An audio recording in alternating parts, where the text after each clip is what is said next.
Hello and welcome everyone around the world to our exclusive webinar powered by HKTC.com sourcing. The topic today is China Plus One Insider Tips for Reliable Supplies in Asia. My name is Maggie from Hong Kong Trade Development Council, and I'm delighted to be your host for today's section. Thank you for joining us to explore the sourcing strategy of China Plus One. So before inviting our speakers to share their professional insights, I would like to take a moment to introduce you our brand new hybrid model in the world of exhibitions, Exhibition Plus. This brand new hybrid exhibition model has been designed to provide the best of both digital and physical event experience to participants across the globe.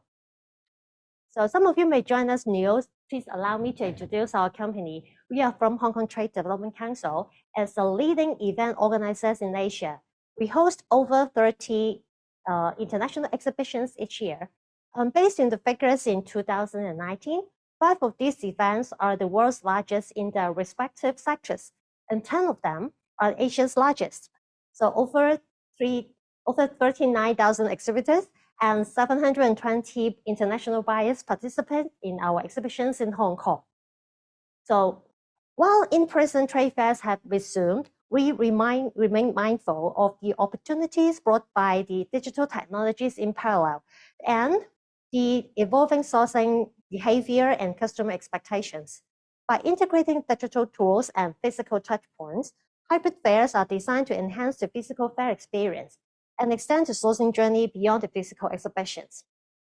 Exhibition Plus expands the buyers and exhibitors' interactions from Hong Kong's physical fairground to the digital platform, incorporating multiple channels to create a seamless experience.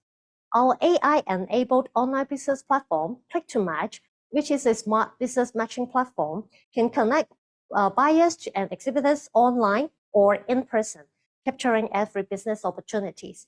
So starting from September this year, we are excited to launch a new feature called Scan to Match, which allows the buyers to scan the exhibitor's QR code to view the product information online or to schedule meetings and chat with them using the mobile apps.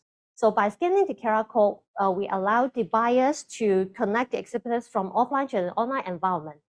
So in addition to these interactive features, our HKTC.com sourcing, which is an online marketplace, further empowers business by providing essential tools and resources to help them to do the year-round sourcing online. So in the interactive Click-to-Match smart business matching platform, leverage our extensive database to connect the suppliers with global buyers with just a click. Buyers and exhibitors can now go extra miles to discover each other before and after the physical exhibitions. So we have received a lot of positive feedbacks regarding the effectiveness and the usefulness of the Click-to-Match platform, especially for buyers and exhibitors to identify their potential partners. With the Click-to-Match platform, buyers can proactively discover the potential exhibitors through the AI recommended system, which facilitates seamless sourcing regardless of your location by eliminating geographical constraints. So these powerful tools provide exhibitors recommendations tailored for your sourcing needs, enable you to find exhibitors that match your interests and plan ahead for your trade fair visit, or even connect them when you cannot physically attend our fairs due to a busy schedule. So Click-to-Match allows you to schedule meetings with your potential partners, but also to continue schedule to conduct meetings even after the fact. As an extension of the physical fair, HKTDC.com sourcing serves as a trusted year-round online marketplace and plays a crucial role in the Exhibition Plus model. By utilizing the technology such as the AI and machine learning, this platform enhances the user experience and boosts efficiency. Currently, we have over 2 million registered buyers, 130,000 quality suppliers in the platform. From the suppliers are from mainland China, Asia, and all around the world. So based on the registration data for this webinar, we understand that you all come from a diverse range of industries such as watch, fashion, electronics, toys, or jewelry. So here is a list of our upcoming trade fairs that will feature the Exhibition Plus model I've mentioned just now, which caters to specific needs of the various industries. And in particular, as mentioned earlier, the highlighted fairs stands out as the world's largest one. And we hope that you will take the advantage to join us in Hong Kong or online. So to register a badge to attend our upcoming trade fairs, I hope you can scan this QR code to register our badge so that you can attend our fairs in person in Hong Kong or through our online platform Click to Match. So please scan the QR code to register, or you can complete our survey after the event to register our trade fair. We are offering some special airfares from the Cathay Pacific airline, and for some selected buyers, travel sponsorships are available too. So this sponsorship may include airfare or hotel accommodation. So don't miss out this fantastic opportunity, and be sure to fill out our survey following the webinar to qualify the application. So please keep in mind that we have we have 50 offices around the world, and if you need any assistance from us, please rest assured that there is an office nearby, and we are ready to provide support to you.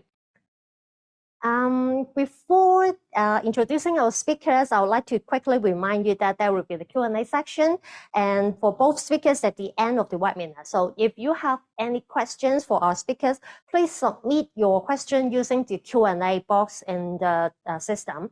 And also, if you are interested to get a copy of our speaker's presentation, please also fill out the survey after the webinar. So we'll send the speaker's presentation deck to you based on your response. So now let's dive into our today's topic. So the wave of the pandemic and the beyond have made companies worldwide rethink their sourcing strategies.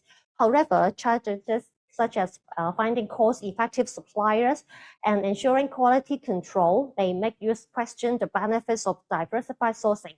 So that's why we are having the webinar today. We are more than delighted to have invited two highly experienced speakers to share their insights with us. So let me introduce Mr. Habib Rkha. So Mr. Habib is specialized in quality control, and he has carried out inspections in over 1,300 factories across several regions, including mainland China, Bangladesh, India, Taiwan, Vietnam, France, and Germany.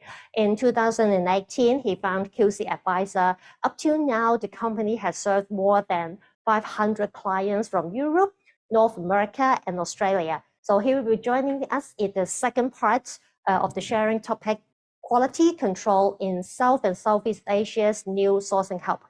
So let me introduce another speaker, which is who's Michael Michelini. Mr. Michael Michelini is the founder of Global from Asia, GFA. He has over 18 years of experiences in cross-border e-commerce. He has rich experiences in sourcing from both mainland China as well as Asian countries. With founding the GFA community, he has committed himself to connecting global trade businesses and bridging between mainland China and foreign countries. He will be sharing with us on the tactics for Southeast Asia's sourcing alongside over 15 years of the China sourcing. So now may I pass the time to Michael. Thank you, Michael. Okay, thank you. Thank you so much, Maggie. Okay, I'll share my screen. Thank you all for tuning in today. Is the screen clear? Yes? All right. So thank you again for that kind introduction.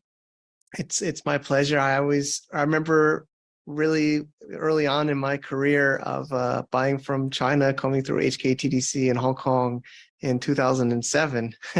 So it's great to be here and being able to share my experiences. So today I'll be sharing, as Maggie mentioned, kind of like a side-by-side comparison and pros and cons and strategies for sourcing in China as well as in Southeast Asia, a little bit more specifically in Thailand, where I am currently based. So a little bit more about me. I love to build brands. I love to create content and work with communities. So communities and brands are very similar. They're groups of people that are around a common meaning and vision. So this is a product I sourced from mainland China. It's a coffee pot, and we made the brand called Sistano, and we started it all the way to sale And it was a great journey that I had a pleasure being part of. One I'll be sharing a little bit more about today is Excalibur Brothers brand. This is a brand also from mainland China, a few different factories within the men's gift category, like drinking flasks, shot glass sets, polishing cloths for your wine glasses, and others. There on the top left is one of my partners in the brand, Luciano, a very talented designer. So let's get started. So today we have so much to cover. Differences, finding suppliers in Southeast Asia from mainland China, different product categories you might be better off finding in one place or another, the differences in speeds and turnaround times, logistics differences, and then overall tips, tactics, and strategies. So I think as I've learned, it's in business and in life, what you put into something is what you get out of something. When I was first starting, when I first came to Hong Kong and mainland China in my early sourcing days, I was always frustrated. The factories weren't making the quality that I had expected, but it was a lot of times my own fault. I didn't make a specification document. I didn't know what I was looking for. I didn't know the materials. So as buyers, as those I believe watching today's webinar are, it's your job to be clear what you want before you ask the supplier to make something, right? So once you have that specification document is to know what you want as well as what you don't want. Maybe reading your competitors' reviews on Amazon or other social media platforms, what people don't like is what you can improve upon. So you basically need to know your product, right? Like people talk about Apple and Apple iPhone. But Apple iPhone, the supplier is Foxconn, right? They're the contract manufacturer. But Apple is the one making the very clear specifications with their engineers in California, right? They know exactly what they want. And that's the job, I believe, of the buyer, of the brand, to know what you want and know what you don't want. So here's a little preview, of how we structure it in our company. We use Google Sheets. And we list out the different products that we're looking for, the category. Sorry, I'm blurring out some of this just for it is very, I think is very valuable. This is your product research. As a buyer, your specifications are very, very important. So they're a competitive advantage. They're part of your IP. I don't think you should be sending these to all of your suppliers. I think you should only send this to suppliers that you have gotten to know and somewhat vetted before you send them your detailed specifications. But what we do is we, of course, we have our images, we have our Amazon competitor links, we have our internal research, and then we score them based on our percentages, as you can see, just like school, closer to 100%, the better. So I didn't blur out the luxury watch roll. This is one we recently researched and made and manufactured and are currently selling on Amazon. So that one was we identified. So this is something you'd want to set up. So this is a little bit deeper dive into that luxury watch roll. You can see the product name. We dive into the Amazon links of some of the top competitors, the images, and what we're looking for is high search volume, right? And sales and product price, how much we think we can sell, and how competitive it is based on the market landscape. And then we dive through all the competitors that you can see on the right. We look at their price points, their brands, and then we even further dive in. But again, I think just again reiterate, I talked to a lot of new buyers, and they go looking for sourcing, right? They come to HKTDC, whether it's their in-person trade show or their websites, and they wonder why they don't get replies from the suppliers or clear answers. Is because they're not doing their research in advance. So I always like to kind of make sure.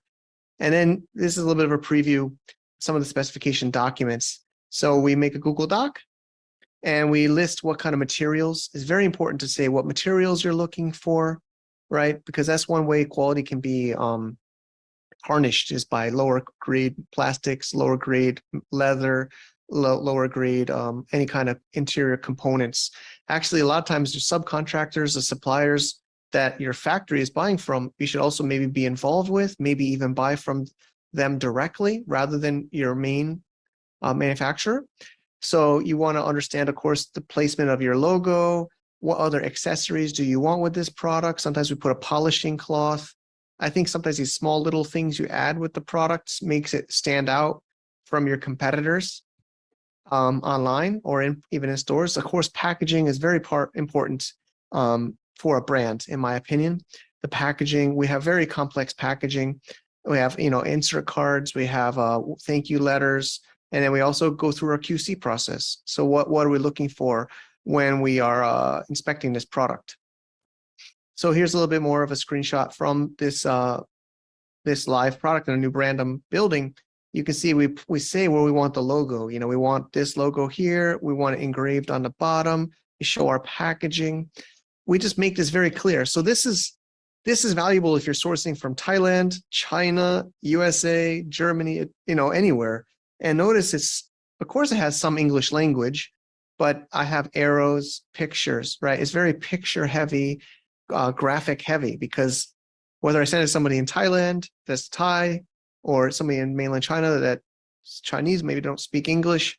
Another reason is maybe you're talking to someone at the HKTDC show that is interpreter, and they're very nice and their English is very good, but they don't know the product as well as maybe that Chinese speaking person, right? The Chinese speaking person is sometimes the factory owner, and they're relying on what the interpreter that they hired at the trade show is saying to them based on what they're interpreting from you. So unfortunately, I feel embarrassed. My Chinese is still not as good as it should be. But I do rely on very clear pictures, very clear diagrams to make it as crystal clear. A lot of people think maybe their suppliers purposely making them bad quality or trying to cut corners. But oftentimes, that might be true. I'm not going to say that's not true, but oftentimes it's just they're not certain what you want, the material, the packaging. So we've had very good luck lately because we give very clear specifications. So I just want to even talk about that before I talk about Thailand, Southeast Asia, mainland China. I use these same things anywhere I go. So it's really an important part. So now we have that first, right? We don't make that after, we make that before we source, at least to get started. We can, of course, maybe get questions from the supplier and answer them and add them to this document, but we have this in advance. So now we have this specific, very valuable document. Now we can start hunting. Of course, as we are in HKTDC, actually, Maggie shares some interesting things I'm going to try with the AI-powered click to match. Maybe I could, try that after the session. There's always, innovation happening. But of course, there's the online. The online sourcing is one option, which is, I'll be very honest, I think is more effective for mainland China than Southeast Asia. There's not as many Southeast Asia suppliers on, I hope I'm not offending HKTC, but most of the platforms, at least in Thailand, many of them are not, I don't know why, they're not as actively adding their factory information, their supplier information to these directories. So you often even cannot find them easily online. It's especially in English language in Southeast Asia, whereas in mainland China, they're much more advanced. They invest a lot more in marketing their products onto HKTDC, going to trade shows. But in Southeast Asia, I still don't see as much of them really actively adding their products to directories. So it is a little bit harder to find them online. So trade shows, I would say, are a little bit more effective for Southeast Asia. Of course, mainland China, HKTDC in Hong Kong, sometimes many Southeast Asia suppliers go to Hong Kong, go to HKTDC. That's one of the advantages of Hong Kong over maybe a mainland China trade show or other countries in Southeast Asia is the immigration policy is very easy for people from all over Southeast Asia to come to Hong Kong, as Asia's global city. So you can often go to these Hong Kong trade shows. And of course, there's many mainland China suppliers, but you'll also, if you look, they'll have sometimes special areas for certain countries. So if you're specifically looking for Thailand or Indonesia or India, many times you can find those in specific areas of these Hong Kong trade shows. that can help you a lot. But I mean, I really do still think the good old-fashioned in-person meeting is more effective. I, of course, bring my camera phone, which we'll all have, and I take a lot of photos, and I bring samples with me because a sample is easy, but I don't, like, as I said, with my specification document, I don't show it to every single supplier. I first want to get to know them a bit. And then, of course, I'll get a quotation. So this is a quotation on a product that we are actually selling. It's a leather glass case. So it's a nice little pouch for your reading glasses. A great gift for maybe your father or husband or boyfriend, usually. But you'll see, you'll normally get a quotation. But I have noticed China is much more advanced and organized than Southeast Asia and Thailand and other parts. Usually in China, you'll get a nice quotation such as this. Sorry, I blurred out a little bit just for, these are real suppliers I buy from. So you will get this. This is very common from mainland China. When you get a quotation after the fair, you'll follow up with them, or they'll usually very proactively follow up with you, and they'll send you such a thing as this. But in Thailand, I've not noticed this as much. I'm mostly talking to them on Facebook or Line chat app, maybe a little bit of email, but it's mostly chat based, and it's a little, I almost have to make this for them to confirm. The packaging suppliers I work with have these, but the factories are still mostly family-owned businesses, I'm noticing in Thailand, and maybe they're the second generation, the children, that's similar to, like, I noticed also in South China. They studied overseas in the UK or in the US, and they're coming back to Thailand. So they're starting to do this a little bit more, but the first generation factories are not as advanced. And I've also noticed, and in Thailand, they're not as hungry. Like, I put in quotes, hungry. I have to follow up with them.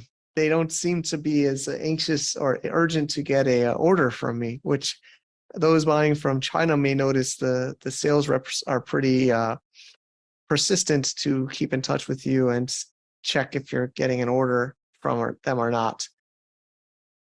Similar to say, China is just fast. There's some saying, especially in the city of Shenzhen, where I spent many of my years, is Shenzhen speed. And it's true. I mean, this is another picture of me with a leather supplier in the outskirts of Shenzhen last year, and they're just really really fast, and you go right down to the supplier, the supply line, and you can make things happen much faster in China. Whereas in Thailand, as I was saying, they're still more like, maybe they're probably like China might have been 20 years ago. I feel like it's a lot of like that in most of Southeast Asia, but I'm a little bit more focused lately on Thailand. So they're still more like first generation factories, family businesses. And I don't think, maybe they just don't give commission. They don't have sales reps. Maybe that's why they're not as aggressive to follow up. They don't have commissions. I'm not sure, but over the last couple of years I've been here sourcing, I'm not as inundated with follow-ups from the suppliers I talk to. Another key difference is what kind of products are you sourcing? Some people want to like do China plus one and start to look for suppliers maybe in South Asia. And but it kind of depends on what you're trying to buy. China, as we well know, we talked about iPhone earlier. It's the home of the electronics, right? There's especially Shenzhen and other parts of South China. It's very heavy in the electronics manufacturing. I think maybe Vietnam might have some of this, but I'm not so familiar with Vietnam. But in most parts of Southeast Asia is not really doing electronics or even plastics. China's very good at the injection mold plastics. Of course, you can get this in any other places. I do have a supplier in Thailand that does injection molding plastics, and of course, I put the quote everything. China's still the everything factory of the world, and you can make almost anything in China. Of course, some products are imported, some materials, but the majority is anything can be made in China still, it seems. Whereas in Thailand, I think also I've noticed in India, I've only bought a few times from India and others. A little bit more like kind of, I call it like the natural products, like bamboo or wood or, different kind of grown, like flowers or natural products, clothing, but not really this industrial electronics or industrial plastics or it'll just cost more. It'll usually just cost more. And then what I also notice is a lot of those suppliers in Southeast Asia, maybe they're making electronics or they're making plastics, they're importing the materials from mainland China. So I think it's my next slide. The MOQ is higher. I just want a little bit out of order, but so because they're buying their raw materials from China, they have a higher MOQ, which is a minimum order quantity. And you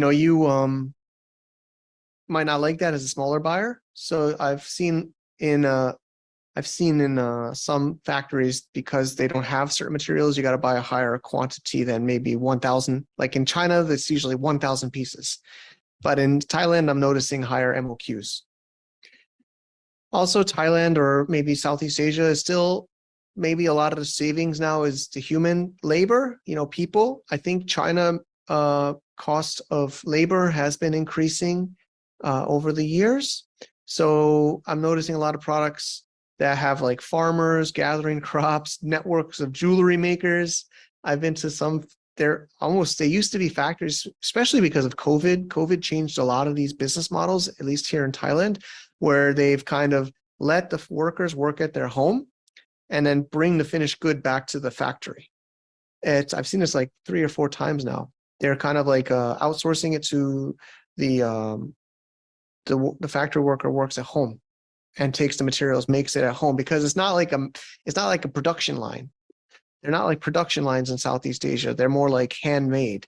So they a lot of times they have these networks where they make it at their home and then bring it back. I've seen this quite a lot lately. So this kind of product. So the point is, before you start sourcing so a lot of people pick a country just because maybe they like the country or because they think that country might be cheaper or easier to do business. I think you got to think about what kind of product you're making, look into where that product is made. Maybe use this AI tool now from Maggie to get some tips on that. But I think it's more about, you're kind of limited a little bit on what materials you're buying or what kind of product you're buying before you can really choose a country you want to source from. And as I'm saying, the raw materials are coming, or the molds. So if you're doing plastics, I am buying some plastics in Thailand, but they buy the mold. So it's like a die cast metal mold that stamps the plastic together, and the plastic, is injected in. Those, he tells me, are imported from China. He can't find mold makers in Thailand. So again, this is adding more fixed upfront costs or delays from Southeast Asia suppliers.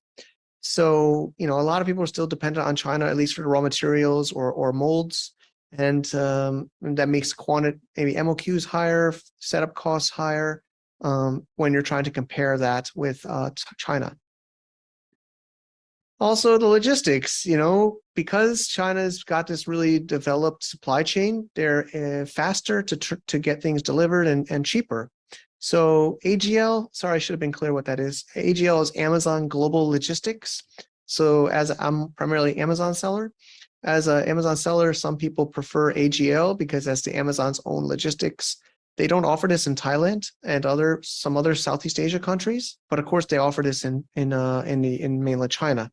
Also, I'm in North Thailand, which is in the mountains of Chiang Mai, and there's no seaport. So the factories have to send it by truck it's a 1-day drive of a truck to Bangkok. Everything goes out of Bangkok. So, whereas of course in mainland China, there's a lot more ports in Shenzhen. I think Guangzhou has one, or by river, and of course Ningbo, Shanghai, other parts in north. So there's less ports in Southeast Asia, even the other countries. Or you can use air. And so what I've noticed is a lot of the sellers, I call them sellers, Amazon sellers or buyers, you would say, from buying from factories, are doing air shipments. they're not doing heavy products. They're doing lightweight, handmade products like jewelry, things that are not heavy, because it's faster turn, just in time inventory, and shipping into Amazon from air. So I'm noticing. So you can of course I do see from Bangkok. I'm literally getting a container right now, prepared for later next week, and it is possible. It's just not as many choices of shipments and speed. But the other side I want to cover is China is investing in Southeast Asia. So even though you might buy from a Thailand supplier, they might be owned by a Chinese company or Chinese investor. I've been to some events here in Bangkok, and a lot of them are Chinese company names that say they have a Thailand factory, because maybe they think or know that the buyers are looking for Southeast Asia. I've also seen it in Hong Kong trade show. They'll put a little sign and handwritten like, we have Thailand factory, or we have Vietnam factory. So the Chinese factories are also investing in Southeast Asia. I've been seeing this more and more. So that's just something to think about. Maybe even asking your current supplier in mainland China now, are they investing in supply chain or manufacturing in Southeast Asia? Because many of them are. So I will have some questions to answer, and I would love your questions. But I guess my summary is, I'm keeping this neutral. I hope I'm not offending anybody's cultures or backgrounds, but just generally, as far as business, China is still, the most abundant and scalable. I mean, a lot of times people thought maybe people were going to leave China, etc. But it's very much established supply chain and range of products and knowledge and tooling and the molds. So, it's not that easy to just move your supply chain like some have said they are trying to do. But, like I said, some Chinese factories are investing themselves into Southeast Asia, and such as Thailand, but it's slower. It's slower. The local factories, I think it's different in Vietnam. I met my friend in Vietnam, and they're a bit more, kind of like aggressive, or persistent, or hungry, as I used, about getting orders. But in Thailand, they're just enjoying their life, and they don't need that many new customers. But they did tell me, like, we are buying some dried flowers. I'm doing some dried flowers from Thailand, and the factories, I started since January.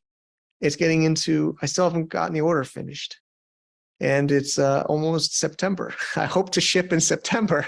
But the factory owner, he actually is, just like I said, he's the son of the factory owner family. He was studying in the US, and he came back, and his name's Richard. And he says, "Oh, Mike, I know you're frustrated. Thailand's a little bit slower." But what he says is, once you get it set up, it can go faster. So the setting up here is harder. You get less like packaging sources, packaging suppliers, because we want to have our high quality packaging and such. But yeah, that's kind of some of my experiences. But we hope we can read this one. I just try to put some my brand stuff in the back. But what I try to do is setting up a brand around a supply chain. So we used where you're buying it from in your story, and use pictures of how it's made, and using that in your branding. So yeah, leveraging what you have. And I'm also having a fan town here in Thailand in November 16th, 17th. You can get the slides here. There'll be a coupon code if you'd like to join me. And that is it. I think I'm at my time. I hope I covered everything. I'm excited for the questions. Yeah. So thank you, Michael, for the insightful sharing and the cases you just shared with us. So we will have our Q&A section at the end of the webinar. So now maybe we'll welcome Habib to talk about the quality control in South and Southeast Asia. Hi, Maggie. Thank you very much. Thank you for Michael for the very insightful presentation. Yeah, my name is Habib. So I'm founder and CEO of QCADVISOR. We are providing quality control services.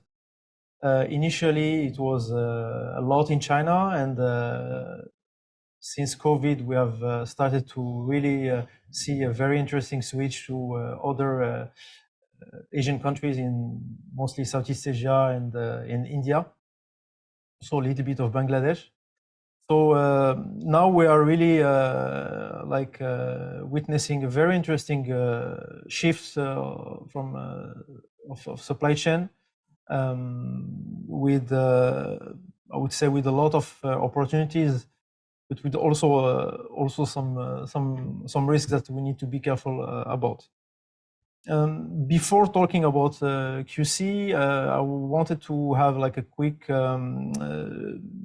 quick view about the reason and the current situation now of what's happening in terms of supply chain, and why some industries or some companies or some countries are, what we say, decoupling from mainland China. The main and common reason of that we hear a lot is that there are how to say, there are higher wages from China and higher labor cost. So factories are moving out of China, and buyers are going to Southeast Asia, Bangladesh, India, where the labor is cheaper because they want cheaper product. Actually, it's a little bit more complex. There are other reasons behind that. There are more complex situation, especially with America, where we have now an ongoing trade war between the United States and China. We see a lot of supplier, a lot of buyer trying to diversify, since what happened in COVID with the mask and everything, to diversify the supply chain, to manage the risk of supply. What we also see is a lot of especially regarding some industries like semiconductor or cotton, for example, is there are some sanctions, and there are countries, especially again US companies from this country, that are trying to diversify, and what they do is they are either reshoring, means like they come back to the US or come back to Europe, or they are what we can call is a friendshoring, which is going to other more relatively friendly countries like India or Vietnam, that are, or Korea, for example, that can be more, would say, seen as more reliable. And of course, one of the main reasons is the tariff, especially again with the US, is the tariff during the Trump presidential are still still applicable. So a lot of American companies, and also some other companies that are related to American supply chain or sell their products into America, are moving outside mainland China. So it might seem actually very simple, but so we move from mainland China, we go to other countries, we repeat the same process, but actually is even more complex. Now the supply chain is more diverse. With diversified supply chain, we have what we call China plus one. But what's happening now is we see a lot of opacity, especially regarding raw material. There is a lot of how to say issue regarding what we call transshipment. So transshipment is goods that are made in China, and that or partially made in China, and that will be repacked in Vietnam or Cambodia or even Indonesia. So this is one of the main risks of the diversification of supply chain. And there is also what we call intermediate goods. So this is extremely common. We have seen that a lot with our clients. So a very good understanding of the supply chain is also very important when you do China plus one. For example, when you have a factory in Xiamen in China and another factory in Indonesia, it's very important to understand where the raw material is coming from and where the components are coming from. We have seen, for example, office supplier manufacturer in Malaysia that simply just assemble all the components that are coming from China. So with that said, we can see a lot of major companies, especially American one, that are moving partially their production from mainland China. For example, Intel, due to the recent semiconductor restriction, moving some of their manufacturing out of mainland China to the United States to comply with the US restriction. Nike is also, which already have a lot of manufacturing in Vietnam, Indonesia, is moving even more now manufacturing to control, the risk and what we say decouple from mainland China manufacturing. It's also interesting to note that Nike, for example, is also going there to be closer to a new market. For example, Indonesia, which has about 200 million, more than 200 million population, which is also a huge market for Nike. Another case of company leaving China is Apple. Apple that started since 2017 production of some of its products in Vietnam and India, and now is really like ramping up the iPhone production, first for the local market in India, and probably for export, obviously, in the next year. So they are now having, I think, 2 main factories for iPhone in near Bangalore and near Chennai in South India, and they are growing from about 5-7% now to I think they want to reach 25% of the iPhone production within 3 to 4 years.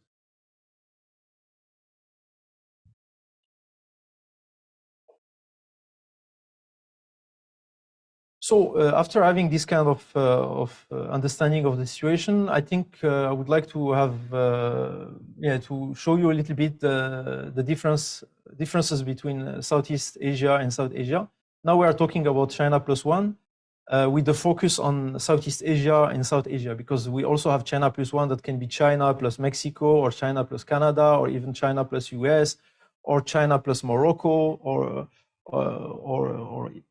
so now we are really focusing on Southeast Asia and South Asia.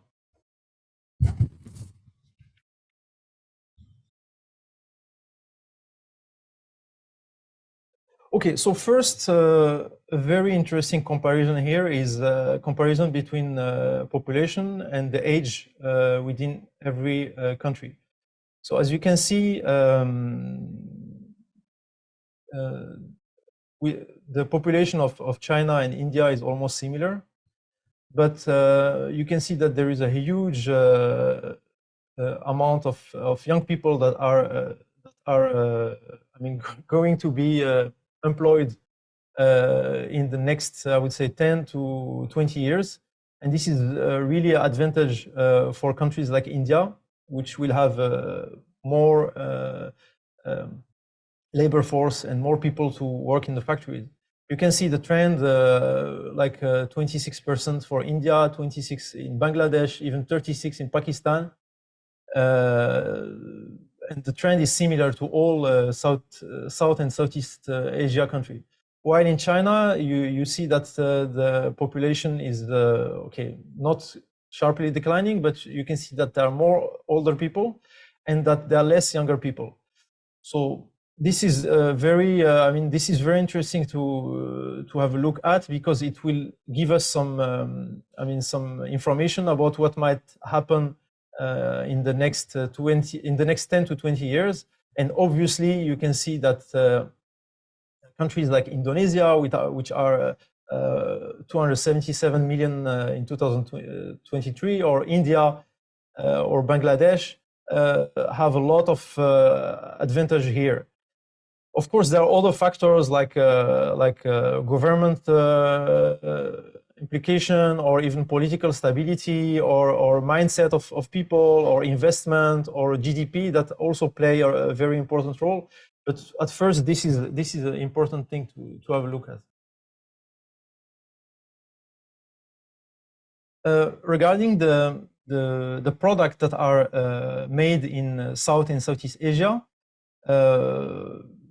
as you can see, there are two countries that are not exactly the same, but are similar to China in terms of diversity of product, which are India and Vietnam.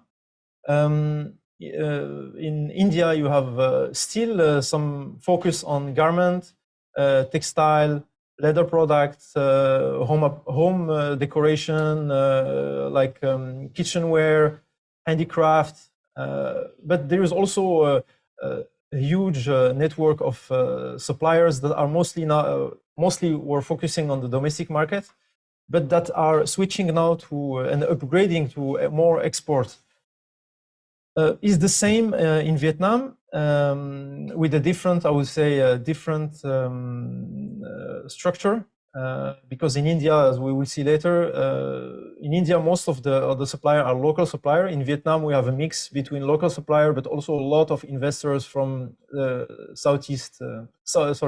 Northeast Asia, like Japan, Korea, Taiwan, and a lot of mainland Chinese investor in Vietnam. Bangladesh, at the opposite, is a country where we have a lot of focus on one type, I'd say, one category of product, even though there are other products that are being made, but it's mainly focusing on apparel and garment, with some category like shoes or underwear. But it's really like when you go to Bangladesh, when I go to Bangladesh, I always go to factories doing garments, this kind of product.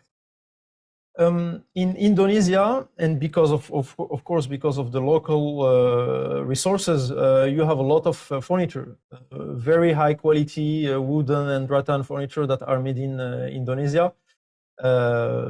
So this is one of the specificity, but because of its population and because of the workforce that is available, there are also investors coming from a lot from China, and Korea and Japan as well, but a lot from China that are going there to set their factories or work with some local partner to set factories for product like garment, bags, and even now more and more electronic appliances, like assembly assembly line for electronic appliances or home appliances.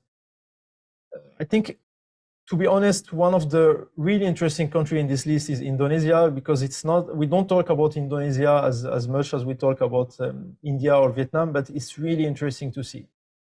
In the last year, where I've been inspecting more and more product, I think now about 20% of our orders are in Indonesia, while it was zero 4 years ago.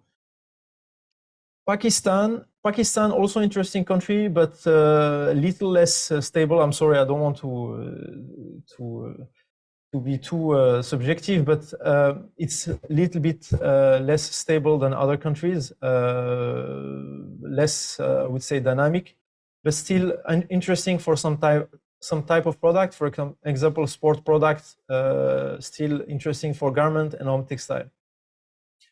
Cambodia is mostly a kind of, without being too harsh, but is really a lot of Chinese suppliers that are investing there, and mostly for the workforce, for labor-heavy manufacturing. A lot of garment, backpack, and also very nice industry for socks.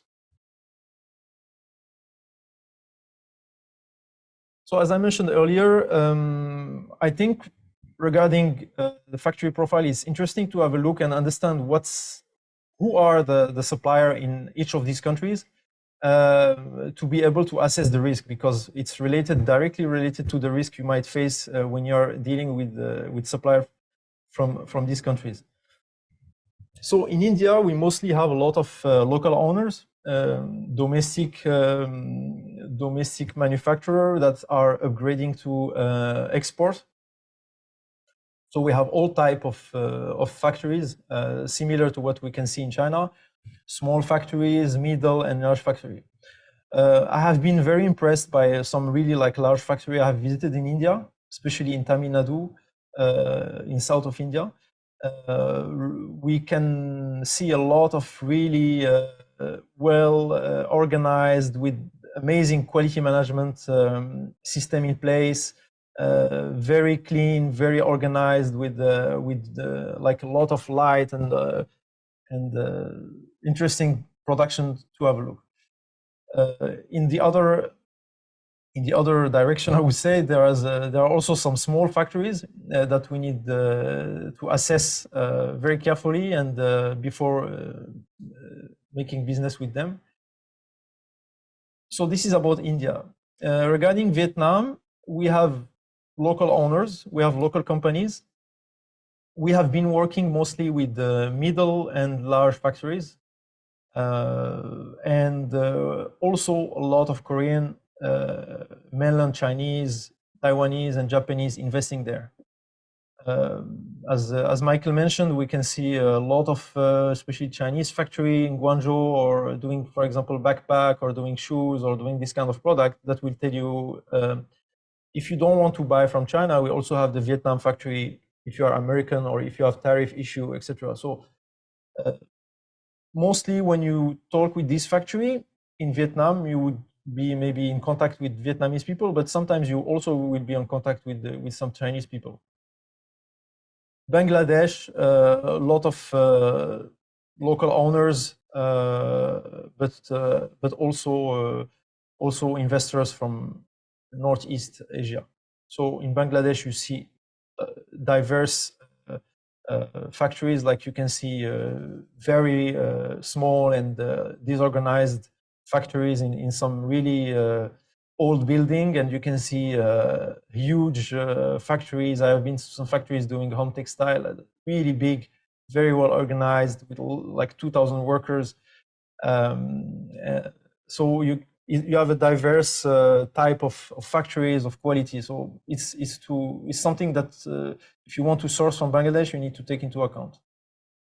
Same in Indonesia. So a lot of owners from China. Actually, I would say, besides furniture, all the factories we are inspecting or auditing in Indonesia are owned by Chinese. So obviously we are working with the Chinese people to arrange the audit or arrange the inspection. And usually what we see is very organized factory, because what we have is like Chinese companies or Chinese factory that will literally copy paste their setup from China in Indonesia and send manager, supervisor from China, and only have like local people as worker. So everything is very well organized. You can even see everything written in Chinese and English, or in Indonesian in the factories. I won't go in detail because we have other slide to see, but I think we have made this table, which is a little bit subjective, but which is based on the experience we had in South and Southeast Asia. So what many buyers think is that when they leave China, they will go to India or they will go to Vietnam. They will have like a very nice experience, and it will be more easy, more smooth. But actually, what's happening is like most of the time it's more difficult because there are other risks that you can face in these countries that you must be careful about.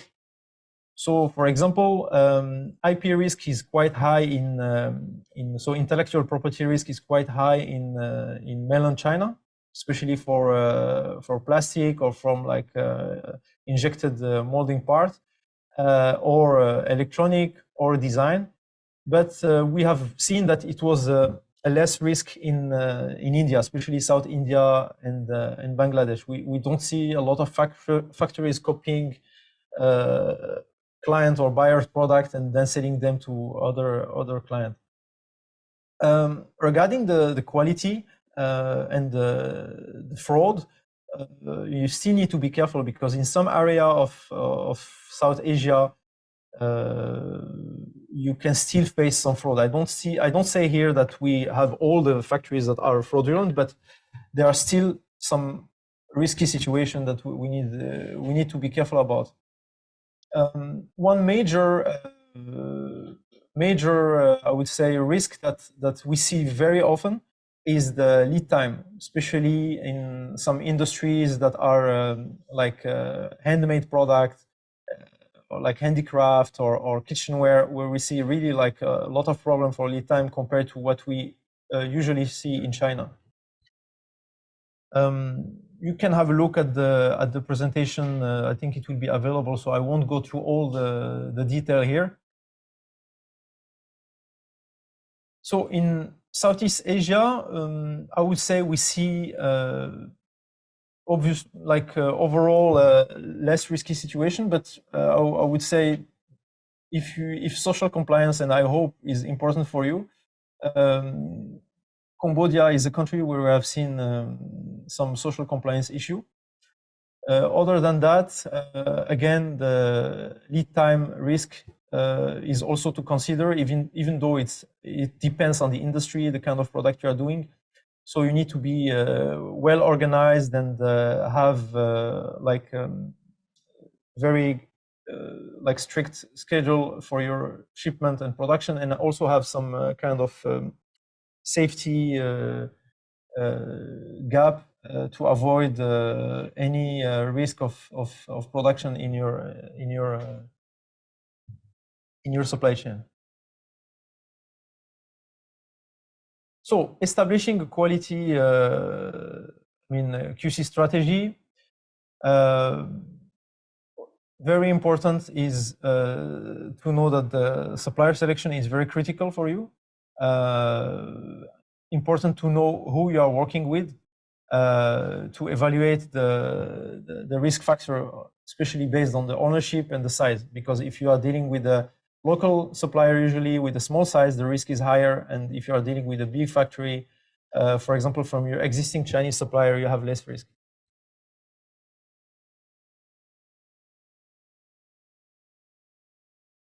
Regarding factory audit, I would say this is a must for every supplier you will have in either in South Asia or Southeast Asia, because you need to understand what is the supply chain. What we said before is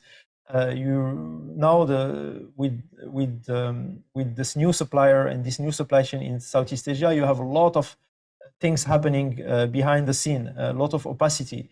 Many products, are even half made in China, or a lot of material is dependent on mainland China raw material. So you need to understand who is doing what, where the material is coming from, who is doing this part or who is doing this component, to really try to assess the risk and manage it in a relevant way. As usual, quality system also is important to include in your factory audit. Understand how the regulatory requirements are managed by the factory. Labor condition, of course, especially for retailers, is very important. Understand again, yes, ethical sourcing. For example, if you have some supplier in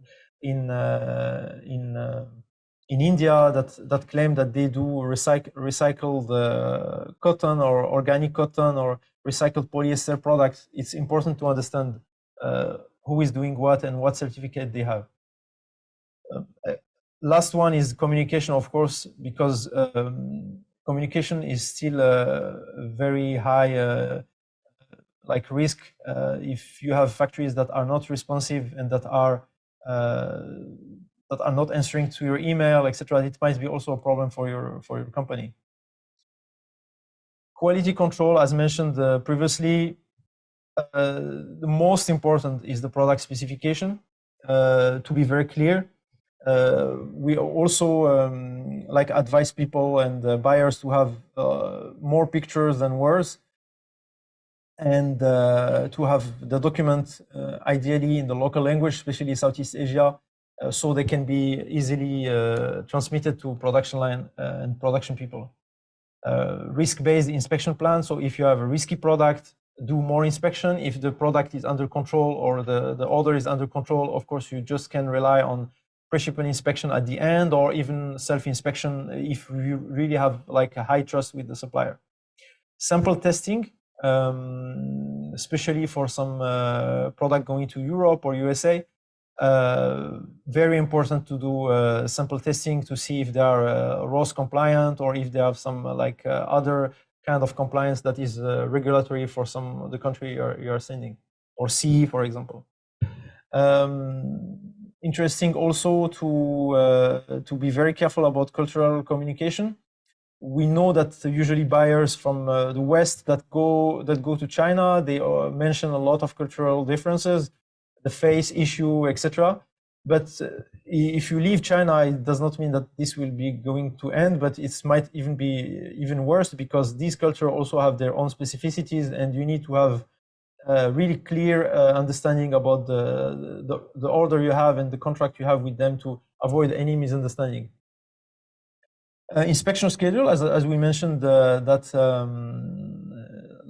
lead time is also a major risk, and usually from South and Southeast Asia, supplier will be slower and have slower response time compared to Chinese supplier. So you need to be really ready in advance and have your schedule well set few days or few weeks before the inspection is happening. Something also regarding the last thing regarding inspection is to be very clear regarding what you are going to do, regarding the AQL, regarding the standard you are going to implement, because we have seen in some cases, I won't mention the countries, but in some cases, suppliers that do not accept the inspection requirement, or even don't accept the inspector doing the inspection, because they don't have this culture of third party going to their factories, or even the client's own QC team. So we face like more cooperation issue when we go to some countries like Vietnam, for example, or Bangladesh. We have seen a lot of like less smooth, I would say, situation than we usually see in China. So to end my presentation, I wanted to talk about a very interesting case, which is India. So India is interesting because it has a lot of similarities with China, even though there are also a lot of differences, and they also face a lot of challenges. But the main question a lot of people are asking now is, will India replace China as the world factory? So this is the very $1 million question for many people in the supply chain and people investing in India. So let's have a look at the figures. India has, I would say, the same population as China. They have much more younger people. China is older, so we will have a lot of workforce coming in the next year.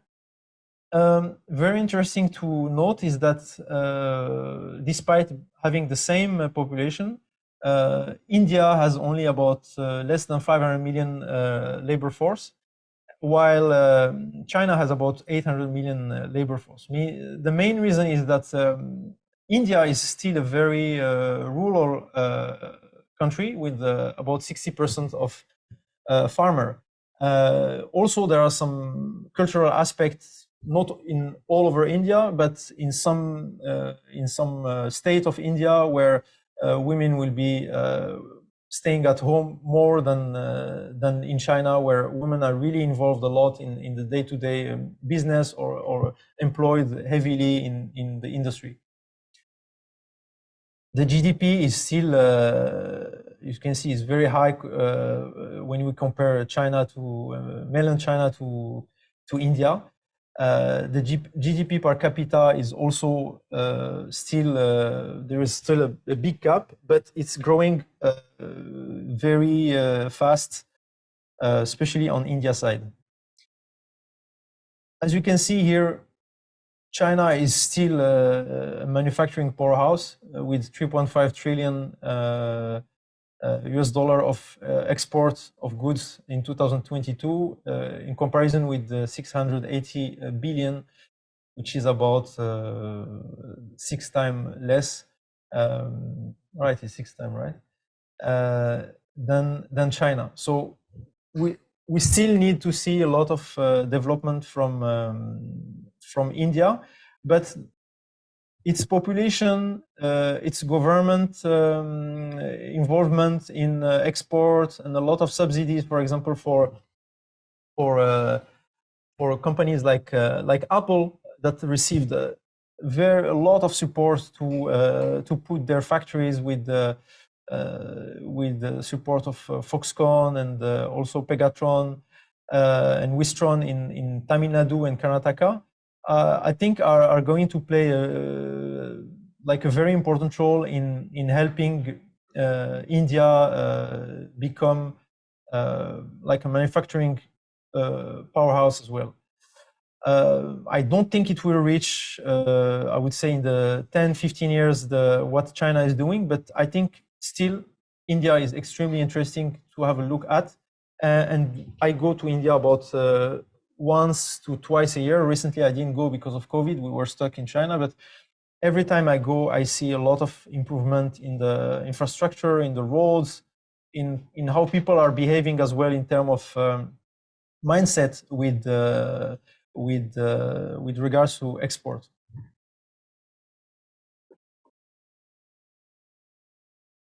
So as we mentioned previously, India is very diverse. At the opposite, for example, with position with Bangladesh, for example, or countries like Cambodia. There is a huge network of specialized hub.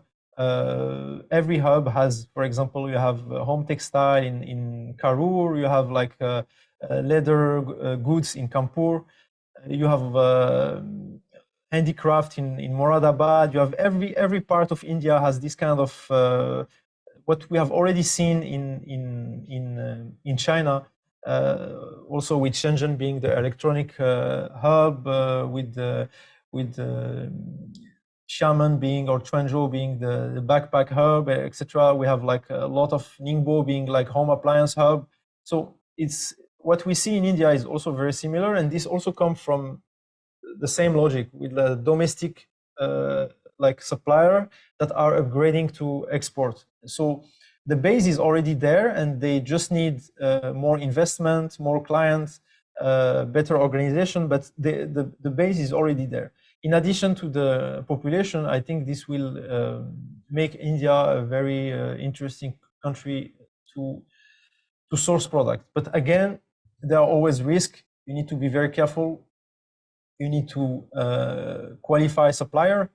You need to be careful about cultural differences. Yes, in India might not always mean agreement. So this is also something that you need to be aware about.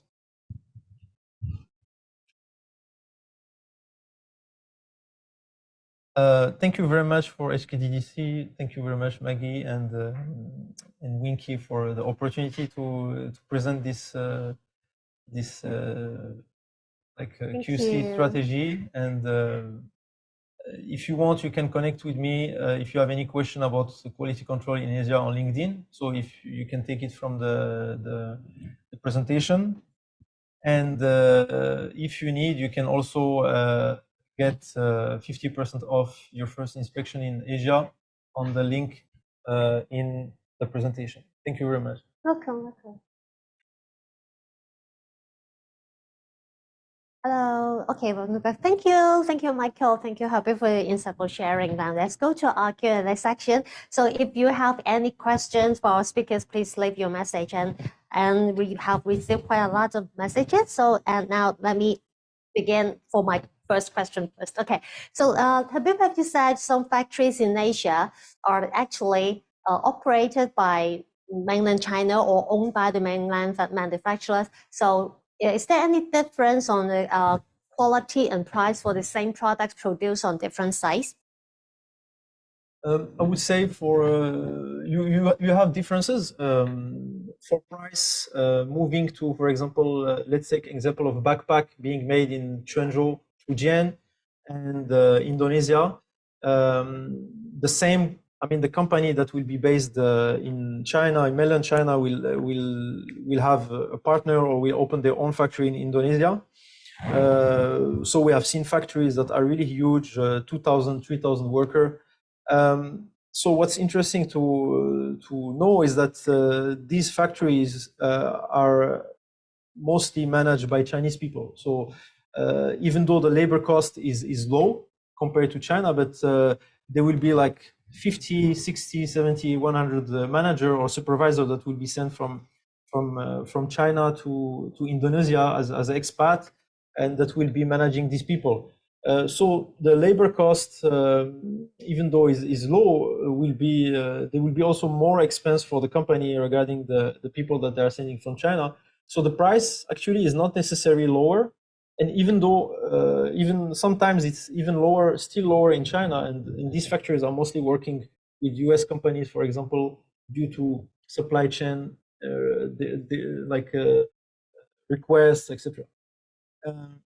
Also regarding the raw material, if we take, for example, a company in Vietnam locally owned by a Vietnamese, and in comparison with the company that is manufacturing some, let's say, home appliance in China, even though the labor is the labor wage are the salaries are lower in Vietnam, but still the Chinese supplier will have better access to raw material, better negotiation with the local Chinese supplier of raw material.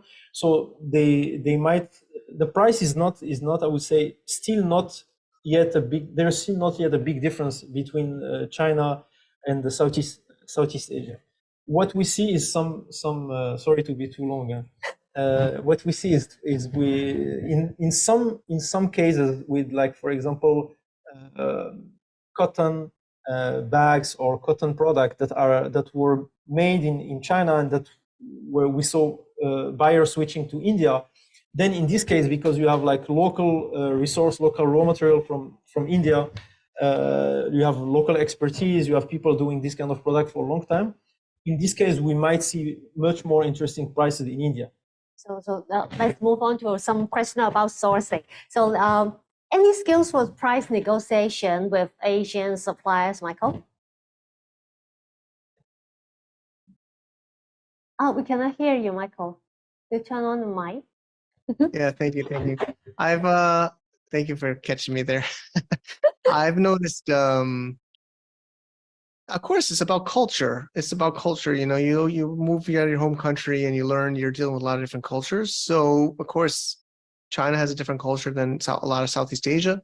I've noticed in Thailand, they're a little bit more sensitive. So if I bargain too much, I feel like maybe I was in China too long and I'm used to bargaining. But in Thailand, I don't feel like they like to bargain as much.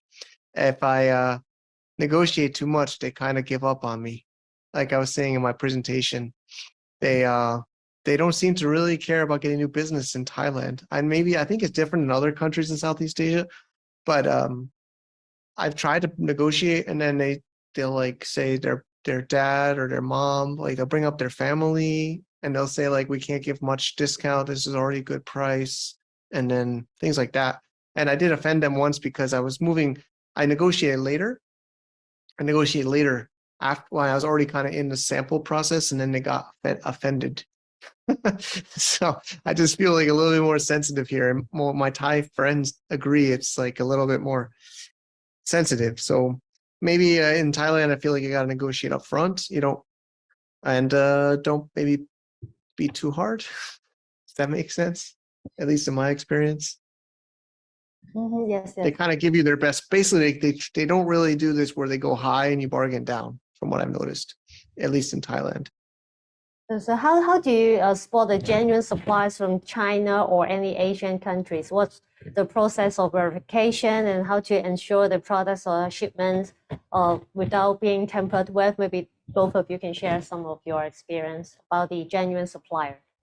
I think Habib might be better than me, but usually you work with it's kind of hard to do as an independent small buyer. Usually you should work with a third party for that. Usually, I mean, I'm a still small buyer. I'm not a big buyer. So it also depends on the requirements of your country and your end customers, as well. That would be my short answer. So how do you spot what you call I think shipment thing? it's quite easy to spot because from the factories I have visited, I was also in Thailand. I visited we have a client doing commercial fridge. They work for Coca-Cola, for Carlsberg, for all these companies that have the commercial fridge. So usually they have a supplier in China, and they opened also a kind of branch in Thailand near Bangkok. And I went to an industrial park where there are only a Chinese supplier actually, and everything is written in Thai, Chinese, and English. So you can see there. And when you go to the factory, it's like all the staff, like the manager, they can't even speak English. They only speak Chinese, and they have a translator works with or they have local Thai people who speak Chinese. So it's very interesting. So I think it's quite obvious to see this case, and it's mostly in Vietnam, Indonesia, Thailand, Cambodia. You can be sure if you do garment or backpack, is 95% chance they are Chinese. So it's not that complicated. So Michael is a small buyer. You just mentioned that. Do you rate the how do you rate the ESG performance of the suppliers you source? Do you use to rate the ESG thing? I mean, I do visit them. I mostly buy in China and in Thailand, and I've met my suppliers. Maybe not every order, and I also try to have a third party check them. But I don't get in trouble. But I don't really check ESG. Is that okay to say? Of course, different people have different requirements. So how do you rate about the ESG thing when you do a QC part? ESG, we have, for example, at QCADVISOR, we have a basic audit that screen a little bit of everything in one day. Especially social compliance is included because it's important part with some 8 or 9 questions or points that are checking especially the social compliance. And then there is a lot of from the retailer we are working with that have audits especially focused on ESG and especially social compliance like SEDEX or BSCI that are performed in this country. So as Michael said, I would say most of the issue we have seen, like the major issue I have seen for ESG, are with small companies. And usually when you have like bigger companies, especially invested by Northeast Asian or by mainland Chinese, okay, there are some issue, but I would say they are more like minor issue, not very. Especially the one thing is that I noticed is that the Chinese people, they really tend to be very careful with the local law. They don't want to have any problem. So they hire some consultancy or like a local HR that will be very, very careful about all these questions. This is what I've noticed. So he's running late already. We're running it even in Hong Kong, so it's quite late now. So it's time to round up our webinar. So thanks again, Michael. Thanks again, Habib. We still have a lot of questions, so we might be reminded to fill up our post-event survey. Then you can receive the deck or contact information. So if you need any sourcing help, you can go find Michael, and if you need any QC help, then you can find Habib. So if you want to do some new sourcing research, visit our trade fairs, go to register, follow to know more about our news and sourcing tips for our Exhibition Plus events. So thanks again. Have a good night, have a good morning, and have a good day, everyone. Thank you. Thank you. Thank you. Bye-bye.